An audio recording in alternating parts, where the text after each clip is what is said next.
vaut que votre gardien. Mais toi, tu ne peux pas kokarango na maboko. Yo beta mutu, beta tolo, beta likolo, mais kokarango na maboko te. Il y a une personne appropriée. Na bwana binowana, quand vous êtes ma 5, il a utilisé maboko. Il a les droits de maboko, il a les droits de mutu, tolo, tout ce qu'il veut. Cet homme-là, c'est moi. Yo, quand toi tu viens, mais quand je dis là, non, non, non, non, non, toi, tire attention, yo, il y a une limite pour toi. Yo, betaka na mutu.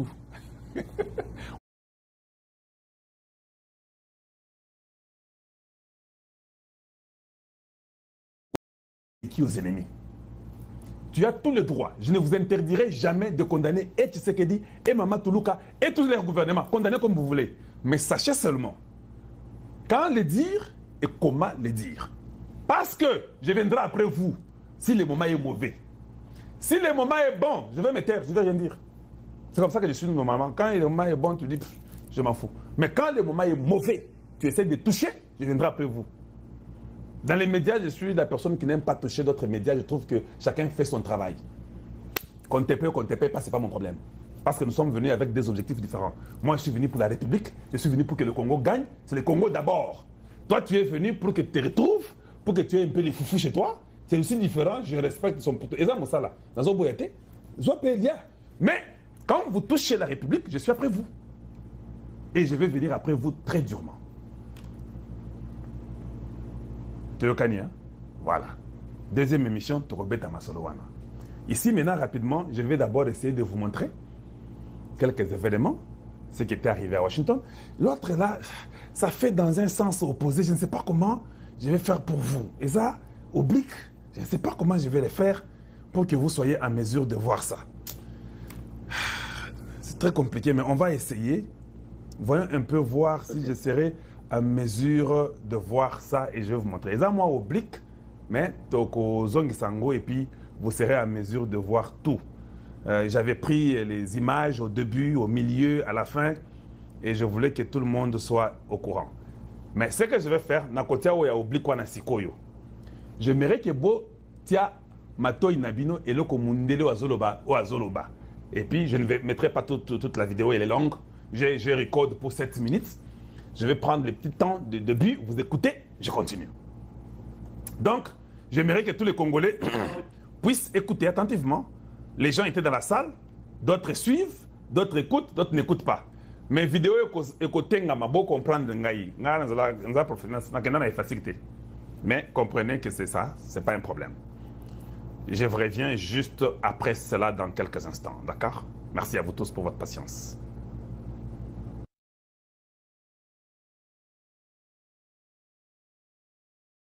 Companies to take another look at DRC.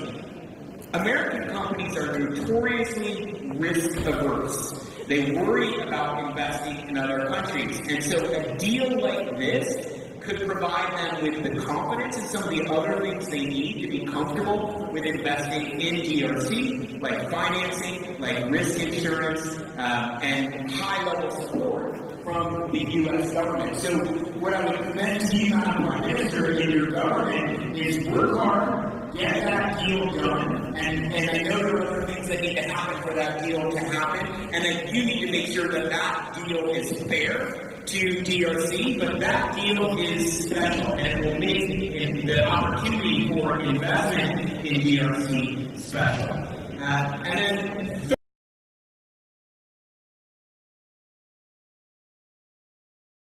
Boykela Balobi, maman la première ministre. Bossa la tout dilwane kokama. Bon, j'ai pas montré dans TikTok, mais c'est là le gars qui parlait là-bas. Bossa la tout. Parce que ceux qui dilwane Salemi, ça va vraiment propulser la confidence dans les Américains sur l'assurance, sur l'investissement, sur prêter l'argent financièrement et à ce qui se passe au Congo démocratique. Je sais que c'est ce que nous tous nous attendons. Que ce deal-là arrive.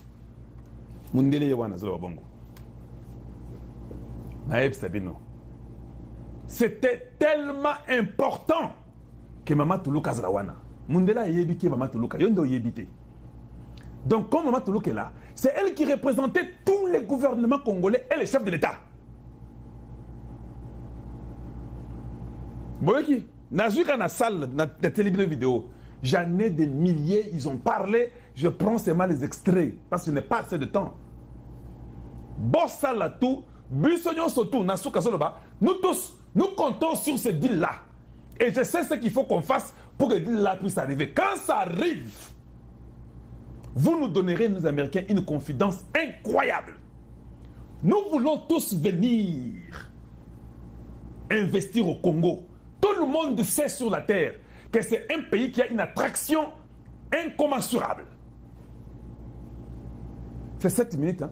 Koutou, j'ai commencé d'ailleurs même Nakati. Il avait parlé ces 5 minutes avant. Bonjour, cas. Maintenant, toi, tu viens de dire que non. Et la Première ministre, elle est venue pourquoi? Hein? Elle est venue pourquoi? Mais, un instant, je vais vous dire d'abord une chose. Attends, Maslow, Lelo. Oh, les dollars ont diminué. Et Wameso. Mais il faut être fou. La responsable du gouvernement, c'est Toulouka. Donc, même quand nous donnons les crédits à celui qui a la banque, nous donnons les crédits à un ministre qui fait un bon travail dans son secteur.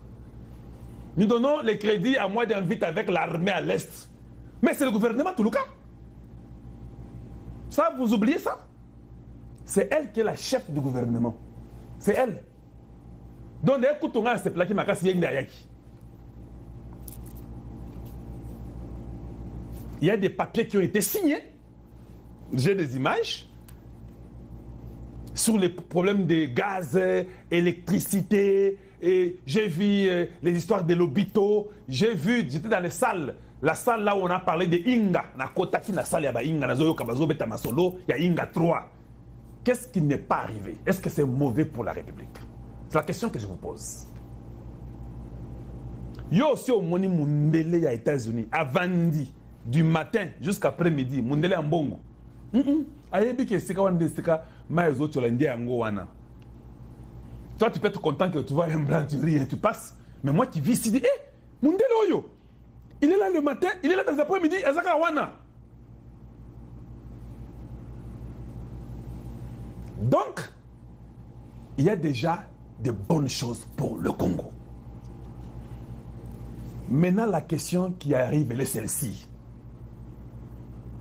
Les diplomates qui étaient assis avec moi dans l'avion, le problème est que chez vous, quand quelqu'un commence, ça n'aboutit pas toujours. Ce n'est pas que les Congolais ne sont pas intelligents ou bien ils sont bons. Ça n'aboutit pas parce que vous changez toujours les équipes chez vous. On a bendi boule 3 cerveaux et demi. La salle analyse, on comprend. Ah, il a raison. Mais je ne lui ai pas dit. Je lui ai demandé que tu vois le Congo, c'est 65 ans d'indépendance. Nous sommes en train de passer la vitalité démocratique. Tout ça, j'ai essayé d'expliquer de ma façon. Mais ce n'était pas ça la réponse. Je lui ai aussi répondu ça diplomatiquement. La réponse est que chez nous, hein, les choses... Okay. Ça peut parler. Je m'excuse. Ça rentre des fois comme ça. Le problème chez nous est lequel? Le problème Congolais. Le Congolais, quand il voit une autre personne, l'autre personne là, il y a que ça l'a bien collègue. Les Congolais croient qu'il n'y a que lui qui peut bien faire. C'est ça le problème. Si un tel ministre fait le deal, dossier avancé, sur 100%, 40%, et ça l'est mis. Quand ce ministre-là s'en va, on met notre ministre. L'autre là qui vient et dit, ah, je sais déjà que Oignon soit Kalazaki a mabé, ou bien Zaki a bien, mais moi je n'ai rien profité. Le nouveau ministre vient, il dit que non, moi je n'étais pas là, ces choses-là c'est déjà passé. Nous avons un problème de la continuité. Il y a un gouvernement Makassi dans le Congo. Tout ça, les États-Unis, Bango, on peut enlever un ministre aujourd'hui, saute. On remet un autre, ça continue. Chez nous, quand on enlève seulement un ministre, on met l'autre, c'est comme si vous avez une recette à 0.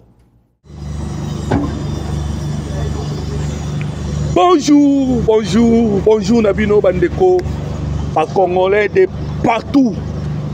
Bino balandi ya chaîne na biso chaîne na bino tozali na esengo mingi koya ko partager na bino les informations de la République démocratique du Congo ainsi que les analyses. Bande koba congolais, botala elongi na ngai na ena esengo bandeko parce que naza na ba bonne nouvelle pour la République démocratique du Congo. Tokobeta masolo awa na kati ya émission parce que toyim sarabino bandeko mboka munene makambo ebele. Bonne nouvelle pour la République démocratique du Congo. Qu'est-ce qui se passe après Zelensky? Donald Trump vient d'appeler le président Tshisekedi. Yoweri Museveni aussi de sa part appelle le président Tshisekedi les volte-face d'Ouganda. Tokobeta masolo. Bandeko ba Congolais. Mokonzamboka Tshisekedi a commis au centre de tout. Tout le monde a commis kolukaka ka rencontre naye lisolo naye. Awa na koyebisa yo na kobetelo lisolo ya contact téléphonique entre le président Tshisekedi et Donald Trump ainsi que le volte-face de l'Ouganda. Tokobeta masolo tokosolo la. Tokobeta susu masolo bandeko congolais. Le plan A ainsi que le plan B de Paul Kagame étouffé dans l'œuf. Bandeko, okomona wa tokosolula. Okomona ke nyonso Paul Kagame à mettre en place bandeko congolais. Le président Tshisekedi Otoloba, la République démocratique du Congo a déjà en avance. Plan A et plan B de Paul Kagame étouffé dans l'œuf par le stratégie à Mokozamboka Tokosolola. Tokobeta lisusu masolo bandeko ba congolais awa messe noire o esalamaki na niveau ya Kenya. Le double G de la France. Une révélation bandeko ba congolais. La France derrière double G yaba français. La France derrière la messe noire. Tokobeta na bino masolo awa. Okomona Nini France a préparé qui na kati ya makambu oyo esalami na niveau ya Kenya. Tokobeta bino masolo, tokosolo pe awa dossier ya 3 réunions secrètes. Bandeko ba réunion wana secrète ona uti ko yebisa na yo e bandisko yo ko produire bambuma nango sur le terrain. Réunion secrète na niveau ya Afrique du Sud, réunion secrète na niveau ya Rwanda, réunion secrète na niveau ya Uganda, na koloba na niveau ya Goma. Awa tokobeta masolo ba réunion nyonso ne bandi ko produire ba fuyi na yango. Alors bandeko toko solo la. Kasi comme d'habitude bo permettre nga bandeko comme d'habitude na réclamer vos j'aime. Aimez mon émission bandeko ba congolais. C'est injuste. Olanda émission ça que o aimer yango. Nayo kaka esengo mingi bandeko parce que vous me dites que mon loto continue ko partager na biso des actualités. Et si aussi au moni que musala na kosala avec toute humilité, au moni que il y a des points au moni ezali négatif comment na message de komoloto au moni likambu boye. Je serai ravi bandeko ba congolais parce que c'est votre contribution. Quand ça va na na maman likambu une question bandeko ba congolais. Nazali komi poser. Voilà pourquoi je partage avec vous aussi question wana. Wana na kobeta lisolo ya votre face ya Ouganda. Est-ce que Mokozamboka doit-il faire confiance na Ouganda ou pas? Ndenge ba Ouganda awa to kobeta masolo. Balobi basali votre face.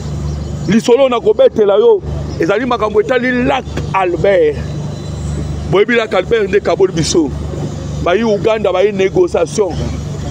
Asengi na mokonzi mboka des négociations. Quel est votre avis par rapport des négociations aux ezali réclamées par l'Ouganda? Bandeko ba congolais à vous le claver. Awa to kobeta masolo, oyebi ke Zelensky abengaka le président Tshisekedi. Bandeko ti lelo nanu mokonzi mboka azongisa nanu réaction par rapport na yango te kasi awa tokoloba bandeko ba congolais c'est le tour de Donald Trump. Voilà pourquoi on répète à la masolo. Pourquoi Donald Trump a-t-il appelé le président Tshisekedi? Bandeko, c'est parce que il y a un plan préparé par la France. Et que Bandeko, Donald Trump, Bazana Bomoko na Mokozamboka Tshisekedi. Pourquoi? Parce que Paul Kagame a défié Trump. Est-ce que vous savez que Kagame a défié Trump? Baye Kochana Mbongo pour convaincre Massad Boulos. Massad Boulos prévoit les intérêts Yaba, Libanais et des autres. Mais Trump a tiré dans la position. Trump a tiré dans bougé. Je vous l'ai dit, Bandeko. Trump a bougé. Voilà pourquoi Donald Trump a appelé le président Tshisekedi. Mais Bengi Kagame était. Pourquoi? Parce que Kagame a défié. Kagame s'est allé attacher na ba plan ya ba français. Et boyebi plan ya ba français. Plan ya ba français zali nini? Ba français balingi à tout prix Tshisekedi alongwa. Tshisekedi doit dégager. Pourquoi? Parce que à côté mal à l'aise Total Énergie. À côté mal à l'aise les entreprises françaises telles que Bolloré. Abomi pour y a Pointe-Noire. Et dans la France, Alingi Tshisekedi a dégagé. Et Paul Kagame a kangami na ba français na ba européen. Alors, voilà pourquoi il s'entête devant les États-Unis d'Amérique. Mais les Américains sont maintenant prêts pour son écrasement. Les Américains vont écraser Kagame. Ah, tu peux te dire solo, Bandeko. Oui, match échangé qui n'a terrain à dégâts au Sakanate. On a voulu finir la guerre. Bandeko, je vous dis que guerre oyo ton akito c'est Isayango. Qu'est-ce que tu parles? Je vous dis la vérité. Tobeti après près tout un mois. Moi Mobimba, il y a des attaques ciblées. Et vous savez les attaques ciblées, ndenge les bisaka ennemis. Attaques ciblées. Nos avions de chasse, nos drones, nos hélicoptères. Vidéo, je vous dis. Déjà. Des hélicoptères des avions de chasse, des drones, par Sukhoi, pour détruire les systèmes anti-aériens Rwanda. Pour détruire le brillage électronique Rwanda. Tellement que tu détruis balance Salamaki, match Tengamaki, les M23 Bakomaki essoufflés. Je vous dis qu'il y a des communiqués à M23 Baléli. Les attaques ciblées et ciblées par lieutenant, par officier rwandais. Des attaques ciblées Bandeko et ciblées par minéraux. Place ni ba M23 qui est l'exploitation. Bakomi Kobanga moyen basa exploitation exacte parce que les drones et matalikolo et talanacé et moni bango petit. Les attaques ciblées et détruire des logistiques il y a M23. Des attaques ciblées et qui misi ba autorité à M23 na Goma. Les attaques ciblées bandeko congolais même ba gouvernant ba ko gouverner na niveau à est ya République démocratique du Congo ba kimi. Et je vous informe que Paul Kagame azalaki sous kotinda basoda na été. Il a tellement perdu basoda bandeko à tel point que cimetière ya Kanombe tondi. Ndela kendaki kolela pas ba européen. Avec orgueil Paul Kagame azanango. Pensez-vous que Kagame a kondima à Belgique alors que Kagame n'est pas sanctionné qui Belgique. Kagame a que Belgique. Bande comme Congolais a un esprit déjà avant Kende. Je vous informe. Olivier Ndoungiré déjà Kendaki, son ministre des Affaires étrangères. Allez s'agenouiller devant Belgique. Ah to kobeta bino masolo. Kagame déjà Foukameli Belgique. bandeko ba congolais l'orgueil esili mwana mai paix esili afukameli Belgique. Voilà pourquoi mon qui Maxime prévoit comment il maloba o essaie d'être rebalancé. Awa baza maintenant il tout fait. C'est ainsi qu'au monde Kenya a eu un cadre d'intervention. Kenya a eu soutenir Siko Kagame en faiblesse pour détacher Joseph Kabila au Tobengi politique Kanambe. Na liaison na AFC M23. Maintenant Kabila bandeko Oyo a créé tuons le Congo na niveau ya Kenya. C'est les gens de la France. Babendi Kabila ba isolé ba meka ko isolé na Kagame ba isolé na AFC M23. Tellement ndenge na ute ko biso 3 réunions secrètes. Réunion na secrète ezali na objectif fini. Communication. Bandeko congolais. Mais nous autres qui ne sommes pas payés. Atali kuta ya mboka Congo toliaka te. Pona makambo etali communication. Mais toko peta bango kaka. Babimisi mbongo ba million pour la communication. Patrick Mouyaya, ministre na biso ya média. Yemoka yebi bato ya pesa mbongo pour la communication. Biso bandeko na bino to solo akawa to zwa ke l'autre côté. Et rien. Mais na ki patriotisme na mona mo mboka. Nde oyo kakato yaka awo. Même webi maki 3 réunions secrètes. L'objectif est la communication. Quant à réseaux sociaux. Donc, si bango mon solo, pas communiquer na combo ya tuons le Congo. On a bien en sauveté. Na combo ya tuons le Congo. Et oyo qui va me faire toi comme Kolobanine. Mouvement ya Kabila yangwana tuons le Congo. Oya bisonde AFC M23. Et c'est le jeu, le double jeu de la France. Parce que la France veut dégager le président Tshisekedi. Les Français va dégager. Et le monde a Rwanda a 2 plans. Plan A, plan B. Plan A, le monde a Rwanda des Akinini. Les Alaki ont assassiné le président Tshisekedi. Pourquoi assassiner? Parce qu'il ne rassure pas. À Botoliba, Karimini.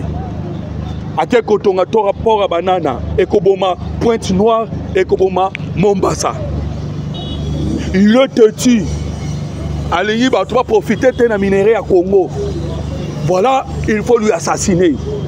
Et pour lui assassiner, ils sont allés corrompre à peu près 48 officiers. Mandeko.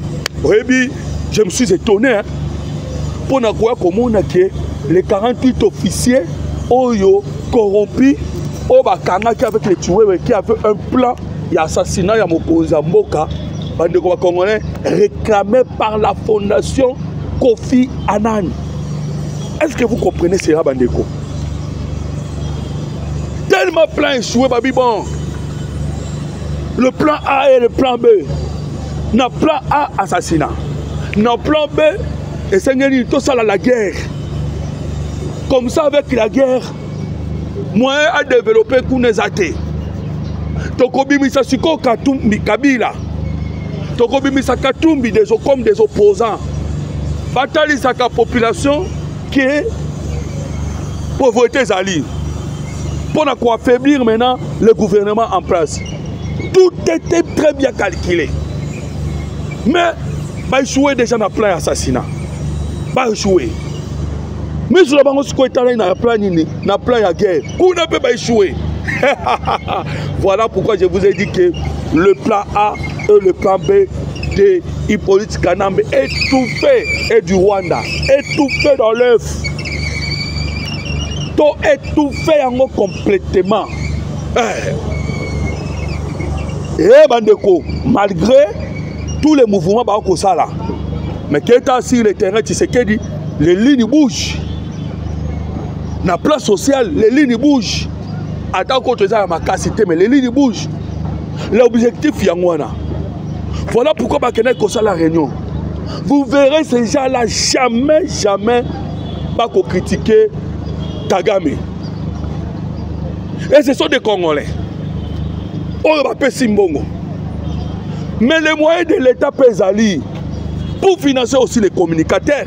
Patrick Mouyaya, par moyen l'État dans ma boko na yo. Amène le projet par mon Konzamboka. Ou alors bateau pesi musala ba osa musala te. Biso pe oyo ko benga biso te to sala musala sikoyo pe okoka kosa quelque chose. Bande ko ba congolais. Vous imaginez? Voilà pourquoi Tosenga Kali Foutia aimez mon émission et partagez les liens. Bande ko ba congolais, nous faisons un travail pour na Moka Congo. Alors comprenez que guerre médiatique est tellement importante au écoute ici ma réunion. C'est ici, Nena Uchikoloboko Kakuna Bakobeta Kakama solo dans ces genres. Oh non, oh Chilombo, il a détruit ces pays. Oh Chilombo Boye, oh Chilombo Boye. Tout ça, ils ont un objectif fini kaka pour ba lembisa Moko Zamboka. Alors bandeko, na yo ki bandeko ya Lusha. Lusha. On comprendrait? Bandeko ya Lusha. Oh non, bisoto soutenir le dialogue et peut accueillir les sous Makamouya Joseph Kabila. Auto soutenir le dialogue, il y a SCC 5. Noyau. Noyau basali noyau tout autour ya SCC 5. Et les SCC 5 basana na agenda ya France. Voilà pourquoi je vous ai parlé dans l'Ikambouetali double G ya France. Babana Gangona Vital Kamere. Parce que il a fallu aller travailler avec Vital Kamere pour que la constitution ait changé. Bandeko, déjà loi Isakuna na l'Assemblée nationale. Naibisa Kibino, loi Isakuna, loi wana déjà suspendre la constitution pour la cause de la guerre. Et l'élément na bango Vital Kamere est déjà écarté. Maintenant, il faut essayer de noyau wana ezana auto bengi les CC5. Au moment on a AFC M23 au biso to saka na makambuya 5. Secret. Tout autour ya nani 5. Balusha au biso 5. Tuons le Congo biso nini 5. Tout bango surtout 5. Kenya oh 5. Même Paul Kagame na munoko ya Olivier Ndungirere nalanda qui est oh non, il faut que le dialogue interne soit là pour que va traiter les causes profondes.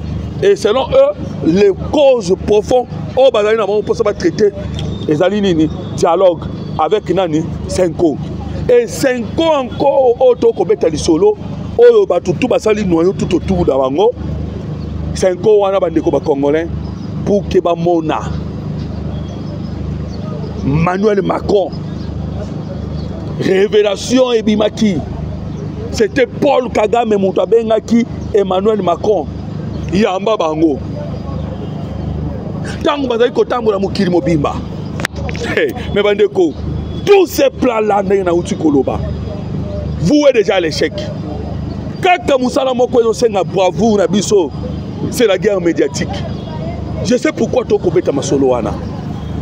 Guerre médiatique qui n'a nous oh ils allaient essayer encore plus ses efforts parce que ma plan on a déjà étouffé dans l'œuf. Donc déjà la République démocratique du Congo est étouffée yango. Alors comprenez que bango surtout basali cercle tout autour il y a 5 ans pour que 5 ans a plaidé cause na bango. Cause wana ezali nini le dialogue. Dialogue wana nani akoti sa 5 ans. Akoti na biti nini pona kolongola Tshisekedi. Voilà cause ya dialogue wana. Mais na sepeli na ministre Jacquemain Chabani. Pourquoi? Parce que Jacquemain Chabani déjà a pointé les doigts na bao non surtout ba ko sala tuo le Congo. Bandeko Monique, à un moment, il y a des Congolais kako parce que les moyens financiers sont bons, ils sont en Zélande et ça bongo. Pour Kabila kosaka na ba Congolais boité. Est-ce que Kabila peut sauver le Congo vraiment? Ou est-ce que le Congo peut se sauver parce qu'il est condamné à mort? Est-ce que Kabila peut sauver le Congo? Alors bandeko ba Congolais, commentez les biso na kati ya émission Dites-nous quelle est votre réaction na eloko o ebimi babengi na Congo à ceux qui soi-disant sauvons le Congo, mais au biso toko bengango c'est tuons le Congo. Quelle est votre réaction? Qu'est-ce que vous voyez par rapport à eloko wana? Mais déjà je vous ai expliqué que eloko wana est botami sous l'impulsion de la France ainsi que l'Union européenne. Parce que jusque-là, on a besoin de costés. Déplacez le coin de Boutani. Alors, Maître Jacques Sabani déjà, tu as la maboko pour le lobby na moni set qui kuni a tuté. Oh non, quand on est bimaki, quand on est na zongaki, zongakas, tozé la yo. Parce que vous êtes déjà rebelle. Awa mutoko sa sou mutute. Bandeko, nous ne sommes plus en 1994. Pour la Bandeko, oba botami na sima. Toyamaki Mouzé. Mais Mouzé savait qu'il était ensemble avec les rebelles au Bazaba Rwandais. Jusqu'au temps où Mouzé a dit Koloba, Bozonga et Panabino. Mouzé les a dit, Bozonga et Panabino. Alors, les lois bakoki koko sabisoté. Parce que nous savons déjà que rébellion wana alinde de Rwandais. Brigade avancée à Rwanda. Donc, mutakoki koko sabiso lelo azate. Alors, comprenez déjà que Jacques Chabani a causé la bino. Cette Kikouni, Jean-Claude Vouemba, bino tobo kenda Kikuna, boya, retourner au pays. Tous la bino. Tous les bino moko. Mais bande quoi CNS et sengeli pe botala parce que bokanga ki moko na biso. Justement parce que a dérouté ka muke. Mais tant que to sala to communiquer, to lo ba makambo mboka. To moni na no muta bete so boko te. So ka muta tengami bande quoi CNS ba yembangu. Bakangi Messi. Ne bakanga ki Messi. Mais bon, quand oyo, allez, Daniel Safwa Koloba, c'est pire. Bon, quand oyo, ceux qui Kouzouki, ça sont le bâton, on me dit pourquoi. Mais nous qui défendons la République, avec nos propres moyens, tout le monde était moutou, azoya, peu bon kangabiso. Mais les Kouzouki, ça là, qui soutiennent clairement les rebelles. De Daniel Safou, tout ce qu'ils disent là, bon mon a un hôtel, bandeko. Voilà pourquoi vous avez Kolobake, vous avez eu l'opportunité de travailler dans le service en Mboka. Mais bon ça moussana tepona, bon conseil batou, et ceux là qui commettent des dangers, des dégâts, vous les laissez libres. Biso to travailler pour la République au salikaka boye oye okangi badana safu bango wana nous attendons batona surtout pas à la interpeller parce qu'ils ne sont pas congolais plus que batuna sont. Alors bandeko, vous comprenez que le plan de Paul Kagame na plan ya otoko benga France échoué, tous les plans échoués. Baluki mokonzi na butu pe na moi bazo zoyete. Pourquoi? Parce que moment où toko beta masolo bandeko ba congolais mboka na biso ezana temps o esengeli ezala libéré complètement. Vous avez vu hein, ba français ba monaki déjà notre forum o déjà to préparer qui et le monde ba américain il y a de cela Nicolo passé au esengeli que c'est tenu du 14 au 16 aux États-Unis d'Amérique. Bandeko bango ba yena o ya bango le 8 o ya gateway.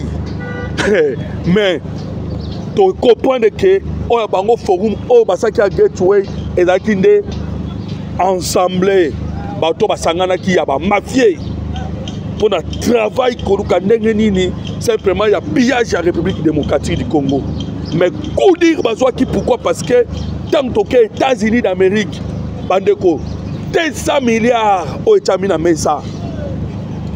Et moi, quand on a un investisseur américain à Potambangu, il y a déjà 1,5 milliard pour que ça transport, il y a courant électrique. Au moins, vitesse toko kenangwa. Baleli ya kolela. Baleli. Ba Européen na ko biso ba kolela. Et l'Ouganda na biso ko na ko betelo lisolo. Museveni atali lobi façon na mon RDC oyo na la puissance ya force aérienne na ye avec le renseignement oyo lelo soutenu par le KGB, soutenu par le CIA américain, soutenu par Mossad ya israélien. Niveau auto kobeta masolo oyo lelo yo le niveau de renseignement ya République démocratique du Congo mati nga Uganda na okokate. Voilà pourquoi Yoweri Museveni aleli onoto solo là toyokana. Vous savez que Mikolo uti kolekana to mataki ba hélicoptère na lac Albert to petit bato ya CRP ya Thomas Lubanga. Museveni a senti le fait déjà dans la porte ya Uganda. Je vous l'ai dit bandeko ba Congolais. C'est pas pour rien Museveni lelo oyaye na système alela aleli pambate. Déjà monte côté comme une porte ya Uganda. Alors Museveni tellement qu'il y a cosa qui me mboka boyo kaka voyage le président Tshisekedi akendanga na Uganda tango basolo la kana Museveni basilisi Museveni abimi abisi Tshisekedi président de la République que au nom toko kabola pétrole à la Albert toko tonga nzela ya Kasindi toko tonga nzela ya Bunagana toko tonga nzela ya Ruchuru toko tia kimia na Est. Wana ezalaki ba promesse oyo Museveni apesaka na mokonzi mboka Félix Antoine Tshisekedi Tshilombo mais a concrétisé te awa sikoyo bazalaki surpris tangu comme bango bazali mutana na rébellion na ye Paul Kagame ya rébellion za M23 Museveni ya rébellion zali CRP ya Thomas Lubanga bakenie pe ya bango rébellion zali AFC. Donc, Moutou a une rébellion. Voilà pourquoi maintenant, Museveni a qui va CRP. Il y a Thomas Lubanga, il y a une guerre sous na territoire. Il y a Djougou. Il y a sous Makelele et Pebitumba. Il y a Maï, na lac Albert. Tomati si ba hélicoptère bandeko. Thomas Lubanga va pétami en désordre Museveni ndele loyo au nom de Solola potoye bandenge toko gérer la Calbert bande ko bakongwe na uta ko ebisa yo ne bandeli ya émission na simanaye c'est la France. Pourquoi Total Énergie, on ne cesse de vous le dire parce que bande ko bakongwe c'est ngé topesa bango ba vérité ba yeba kamakambo ezali kolega na mboka na biso. Total Énergie a exploité déjà pétrole dans la Albert. Mais pétrole n'est pas bangoté. Ils allaient à biso ensemble. Pourquoi? Parce que tu as partagé Elongo. Mais lui, bango va préférer parce que pour ne pas na bango, balingaka kaka Congo azala toujours na pauvreté.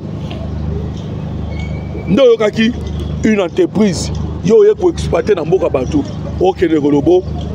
Congo à l'ambalia, biso to ya kunate. Ah, mais biso ko to bandi ko frapper ce qu'on a la Calbert. Museveni a une négociation. Na ba soda na yi. Mbale uta ko le kana ba betaka soda na biso moko kufaki. Ah, maintenant c'est la réponse. Nous aussi nous avons réagi d'une manière musclée. Comme en politique, l'adversaire ba yo kaka les rapports de force. Cette fois-ci là, les rapports de force à payer. Oh moni baye koluka intervention basengi to vanda to solo là. Voilà pourquoi je vous ai demandé dès le début de l'émission quelle est votre réaction na makambo o etali di solo oyo Museveni azali koluka avec la République démocratique du Congo na makambo etali la Calbert. Voilà ce que nous on attendait déjà. Na bande ko na biso ba FRDC. C'est que tout ça qui cause la nabango ezala kinini. Ndetomo na kaboye, le rapport de force est payé sur le terrain. Pourquoi? Parce que bandeko wana déjà basi bayoka goût ya miel ndenge Mouzé Laurent Désiré Kabila loba bayoka goût ya miel baliaka bamelaka bapiyaka sikoyo minérale ekomi bololo bandeko parce que leur force ezalaki nde bamissile solaire force na bango ezalaki brillage électronique wapi yango sikoyo na miniti oyo bakomi vulnérable même l'Ouganda même le Rwanda bakomi vulnérable bayebi c'est les États-Unis d'Amérique nde asungaka bango oyo apesaka bango bandeko bakongolais ba moyen nyonso Amérique ayiki kotia force na ye militaire na Rwanda mais ayo okende na Uganda akepesa bango les moyens oyo tobengi ya renseignement. C'est pour cela au Komona le SEMI ezali le service de renseignement ya bayi Uganda bazalaki toujours colon na région oyo mobimba parce que c'était les Américains. Pour baya wana to benga Clinton pour ya solo la kaboya pour na minerai à Congo. Clinton avait préféré azwa minerai na biso au travers bamboka na misatu Rwanda, Uganda et le Kenya. Baye na minduki batiki na Entebbe. Baye na minduki musu batiki na Kigali. Baye na minduki mususu baketika na Mambasa. Allez, babandis kokote la biso. Matin, midi, soir. Pasali l'invasion d'Isaïr. Ou 1994, 95. O babanda ki l'invasion. Bande ko batira la ko bimate. Kagame abimate. Si konde to bimise par force. Alors bande ko encore. Nabosala ko tuna bino mutuna moko bon réagir. Nini bokoki koyebisa na président Tshisekedi. Parce que à chaque fois la RDC a commis le dessus contre la rébellion. Mbalamoko okomona c'est les faits, c'est les faits. Ndenge utiko kalobi biso la République démocratique du Congo ainsi que Bayi M23 na niveau ya Qatar tokenaki ko signer sous c'est les faits. Voilà pourquoi on se pose des questions. Ndenge nini soto zui kaka le dessus et pas na bango ndembala moko babi pandi biso c'est les faits. Voilà, je demande vos commentaires. Qu'est-ce que vous pouvez conseiller na président de la République Félix Antoine Tshisekedi Tshilombo par rapport ya ndenge boyoki bandeko ba congolais et bobo sanate pour réagir aussi pour na makambutali balusha bino bomoni balusha réaction na bango ezande ces gens là ils ont écrit un document pour na koloba ke balingi kaka dialogue ya ba SSC5 et ils ont participé aussi na makambo ekoleka na Kenya place banguna ya Congo basangani bandeko ba congolais contre la République démocratique du Congo mboka na bino mboka na biso matondo mingi na bino. Pourquoi? Parce que bozalaki ebele bozalaki ko na biso en direct na chaîne na bino chaîne na biso. Je suis en train toujours de vous demander bandeko ba congolais aimez mon émission et partagez les liens.